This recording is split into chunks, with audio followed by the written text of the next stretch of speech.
नमस्कार, मैं हूं रणवीर सिंह और देखिए मैं आ गया हूं फिर एक अपडेट के साथ। अपडेट देखिए मैं आपको बताऊं, उत्तर प्रदेश चुनाव से लेकर है और बीएड टेट 2011 और अन्य भर्तियां जो लंबित पड़ी हैं उन सबको लेकर है। और देखिए सबसे बड़ी बात एक लाइन में कहूं तो ये बेरोजगारी से संबंधित पूरी अपडेट है। इसमें मैं आपको बता दूं कि देखिए बीएड टेट 2011 का जो आंदोलन है वो सबसे लंबा आंदोलन है। जो भाई चैनल पर पहली बार आए हैं वो चैनल सब्सक्राइब करना और बेल आइकन का बटन दबाना। और भी देखिए बहुत सारी भर्तियां लंबित पड़ी हैं, रोजगार समय पर नहीं मिल रहा है उत्तर प्रदेश के अंदर। हालत तो ये है, देखिए पार्टी कोई भी हो, किसी की पार्टी की बात यहाँ पर हो सकती है। सभी देखिए एक ही नाव के यहाँ पर देखिए सवारियां हैं, सब किस तरह से कौन करता है।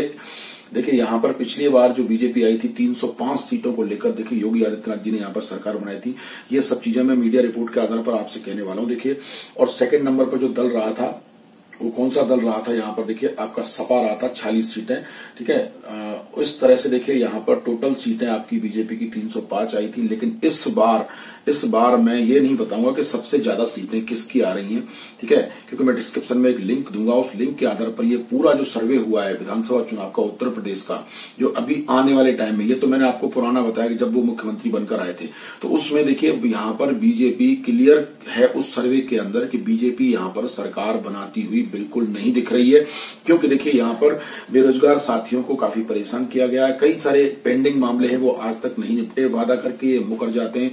और देखिए जनरली किसानों का मुद्दा भी इसमें रहा है। और सबसे बड़ी बात बता दूं कि बेरोजगारी सबसे बड़ा कारण रही है उत्तर प्रदेश की राजनीति की दशा बदलने के लिए। देखिए अभ्यर्थियों का और यहाँ पर देखिए जन समूह जो जनता होती है, जनता जनार्दन है, उसका यहाँ पर मन बन चुका है बदलाव का। लेकिन देखते हैं ये बदलाव क्या रहेगा। फाइनल रिपोर्ट तो आपको पता है इलेक्शन के बाद ही आएगी। लेकिन मैं माननीय मुख्यमंत्री जी योगी आदित्यनाथ जी से कहूंगा कि देखिए आपके दो डिप्टी सीएम हैं, आप भी इस पूरे उत्तर प्रदेश के सर्वेसर्मा हैं, आप यहाँ पर देखिए कहीं न कहीं पीछे दिखाई दे रहे हैं इस पूरी रिपोर्ट्स के अंदर। मैं यहाँ पर आंकड़े आपके साथ साझा नहीं कर पाऊंगा क्योंकि मैं वो लिंक दूंगा, उसको दे सकते हैं। और आप देखिए आपके पास सरकार है, आपके पास पूरा तंत्र है, तो देखिए आप सर्वे आपने करा लिया होगा, आपको पता होगा। नहीं कराया है तो आप सर्वे करा सकते हैं।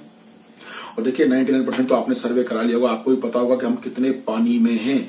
इसलिए कई सारी चीजें देखिए केंद्र सरकार कर रही है कि उत्तर प्रदेश के अंदर बीजेपी का वर्चस्व बना रहे। लेकिन बेरोजगार भाइयों के साथ जो अन्याय हुआ उत्तर प्रदेश में बीएड टेट 2011 के साथ, आपने वादा खिलाफी की, बहुत सारी चीजें ऐसी करी जो आपने कही हैं जो पूरी नहीं की हैं, लेकिन सिर्फ बातें हुई हैं।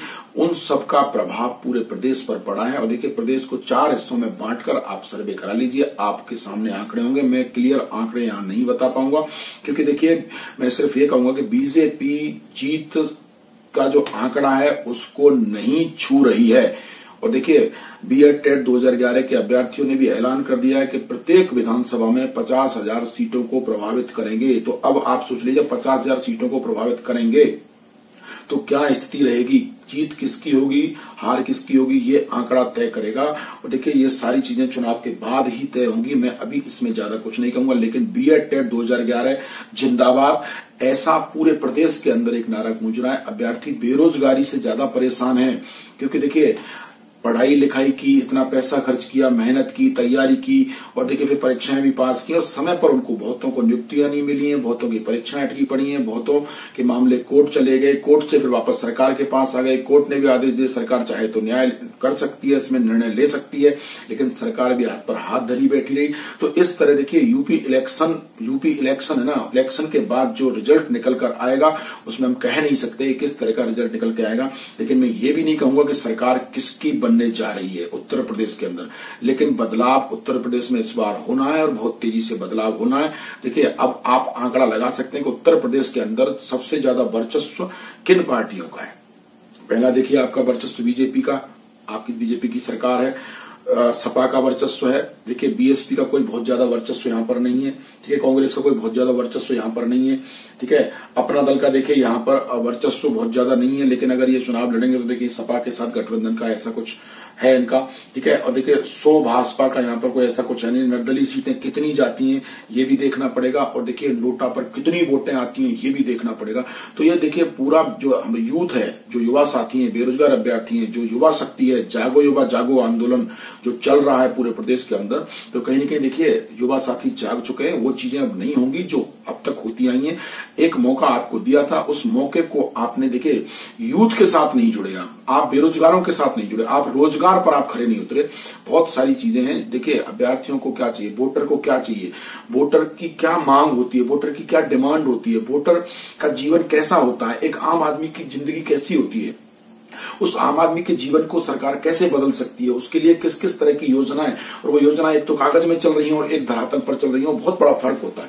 तो देखिए यहाँ पर पूरा विश्लेषण करने की जरूरत है, सरकार को विश्लेषण करने की जरूरत है कि देखिए यहाँ पर आप कहां तक पानी में है। लेकिन अब तक की जो रिपोर्ट्स आई हैं उसके आधार पर मैं आपको बता रहा हूं, और देखिए कुछ और भी रिपोर्ट्स आ जाएंगी, धीरे धीरे सर्वे चल रहे हैं, और भी रिपोर्ट्स आ जाएंगी, सारा आंकड़ा आपका क्लियर हो जाएगा। जिस तरह से देखिए यहाँ पर उत्तर प्रदेश में बेरोजगारों के साथ न्याय नहीं हुआ, तो कहीं न कहीं भाजपा यहाँ पर पिछड़ती नजर आ रही है। तो सभी साथियों से यही कहूंगा दोस्तों, आप ये संदेश जिन तक शेयर करें, क्योंकि देखिए रोजगार होना बहुत ही जरूरी है। अगर समय पर रोजगार मिलता है तो इंसान आगे जाता है, अपने परिवार के लिए बहुत कुछ करता है। जैसे बीएड टेट 2011 के अभ्यर्थी पिछले 11 साल से संघर्षरत है, किस तरह से अपने घर चला रहे हैं, किस तरह से अपने आप को जिंदा रख रहे हैं। बहुत सारे अभ्यर्थियों ने तो देखिए आत्महत्याएं कर ली, आस भी छोड़ दी, बहुत सारी चीजें हैं ऐसी, लेकिन फिर भी आंदोलन जारी है। ये बहुत ही महत्वपूर्ण और सकारात्मक दृष्टिकोण वाले लोग हैं जो आज भी लड़ रहे हैं, लेकिन इनके साथ आकर सरकार बिल्कुल खड़ी नहीं हो रही है। सबसे बड़ा सवाल ये है, और इसी सवाल के पीछे इनकी जीत और हार छुपी हुई है, वो आप कुछ समय बाद आपके सामने आ जाएगी। इस संदेश को जिन तक शेयर करें। फिर आता हूं एक अपडेट के साथ, भर्ती विज्ञापन के साथ, भर्ती से संबंधित कोई भी खबर के साथ। जय हिंद, जय भारत, वंदे मातरम।